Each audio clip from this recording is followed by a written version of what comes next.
किसी बुद्धिमान व्यक्ति ने कहा था, कांग्रेस भारत को संविधान के माध्यम से मुस्लिम राष्ट्र बना चुकी थी, बस वो इसकी घोषणा नहीं कर पाई। मनमोहन सिंह ने जब कहा था कि देश के संसाधनों पर पहला अधिकार मुसलमानों का है, वो इसी घोषणा का प्रयास कर रहे थे। कांग्रेस ने आशा नहीं की थी कि हिंदुओं की ओर से इतना कड़ा विरोध देखने को मिलेगा। भारत को शरिया पर आधारित इस्लामी राष्ट्र बनाने का अभियान उसी दिन आरंभ हो गया था जिस दिन पाकिस्तान बना। वर्ष 1950 में संविधान के अनुच्छेद 25 के माध्यम से धर्मांतरण को वैध बना दिया गया, ये जानते हुए कि चारों प्रमुख भारतीय धार्मिक समुदाय हिंदू, सिख, बौद्ध और जैन बलपूर्वक या लालच देकर धर्मांतरण नहीं करते, जबकि दोनों अब्राहमिक मजहब प्रोस्लेटिक अर्थात धर्मांतरण पर आधारित हैं।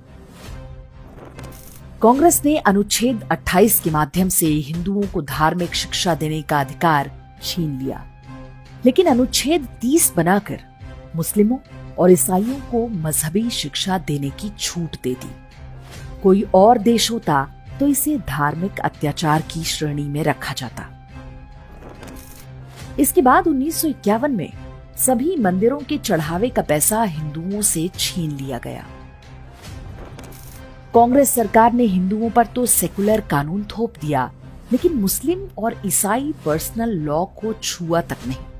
उन्हें बहुविवाह की छूट दी गई ताकि वे तेजी से जनसंख्या बढ़ा सके।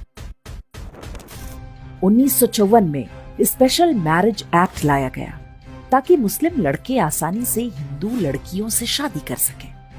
फिर फिल्मों और साहित्य के माध्यम से इसे ग्लैमराइज किया गया। आज इसी का परिणाम है कि हर वर्ष सैकड़ों हिंदू लड़कियां लव जिहाद में मारी जा रही हैं।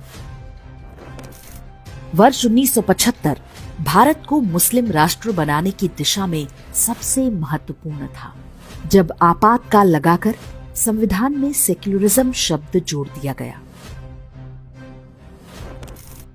वर्ष 1991 में सोनिया गांधी के दबाव में अल्पसंख्यक आयोग बना, जबकि किसी सेकुलर देश में मजहबी पहचान के आधार पर विशेषाधिकार नहीं हो सकते।